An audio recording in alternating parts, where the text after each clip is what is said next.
Oh, hi. I'm Andre Pfeiffer. I'm from Monterey Bay Academy, and I'm here to tell you how to maintain the bond of marriage. Finding the right partner for your life can be very exciting, but maintaining that partner can be difficult for some people. Most people believe that love and marriage is one happy ride, and after they become married, everything will be a lot easier. But statistics say otherwise. About 50% of people tend to divorce or separate after their first marriage. And as that number of marriages increase, so does the percent of the chance of divorce. In this graph, we could see how much time people spent dating before marriage.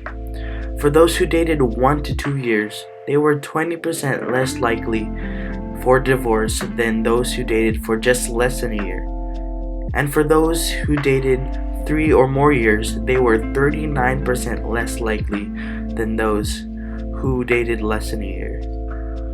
We could obviously see in this graph that the more you spend time dating before marriage, the less likelihood of divorce you will have in the future. Going to church can also affect the likelihood of divorce.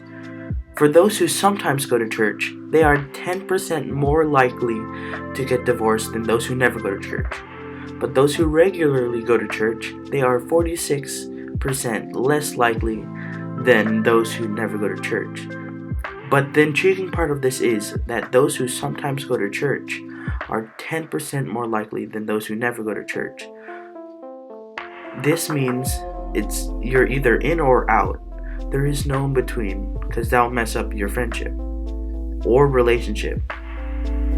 So, how do these other 50% of partners continue a strong marriage? And how can we use this data to apply to current couples who want to continue to have a sturdy marriage? Most people must do certain things for each other.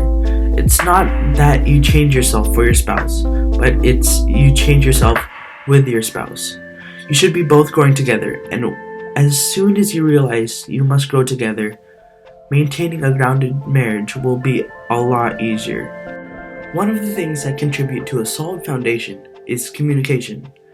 From all the interviews I've done, all of them had said they maintained a good communication with each other. But not just any type of communication, positive communication. If a couple just had an argument, they would put things aside so they could focus on each other and nothing else.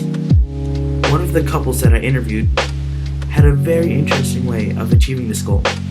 They would sit down at the table and they would talk to each other, but not just a normal conversation. One person would start, and as soon as they finished what they had to say, the other person would go. There was no interrupting each other. They would just sit down and listen. And they would go back and forth until they had finished discussing.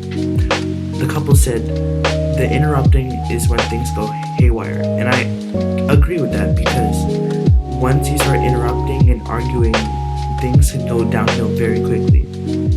Their solidity in the relationship came from the fact that they could communicate precisely and clearly.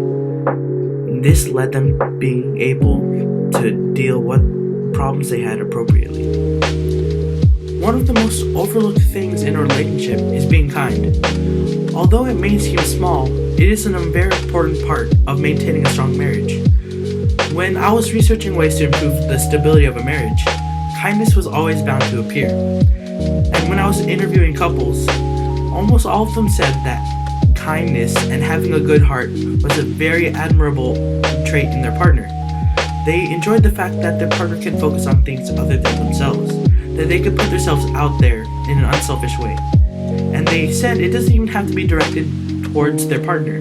It could be directed to the people around them. It's like their family, their friends, or even their kids.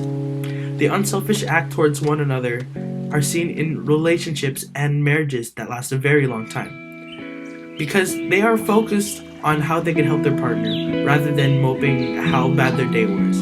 They're more focused on how they can improve their partner's day. Researchers have shown how many positive effects that being kind has to others and ourselves.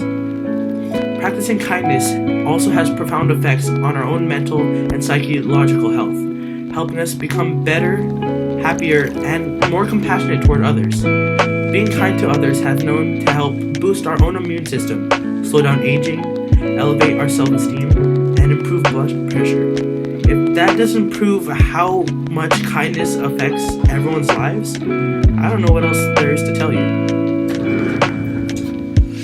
From all the data that I've taken from interviews and research, I have realized that having a relationship is not something that should be self-centered, but revolved around the person who you want a relationship with. Whether it may be through marriage or just a regular friendship, the principle is still the same.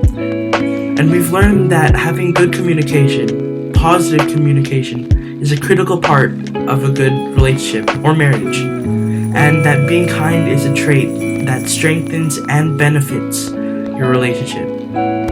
And we also learned that you must grow together with your partner and not change yourself for your or their benefit. For if you grow together, then you will see changes that will both empower your relationship and make it steadfast. And that's about it, I think. Anyways, thank you guys so much for watching. Hopefully this helps someone out there, and shout out to Pastor Gregory for making me make this video, and I guess I'll see you guys next time.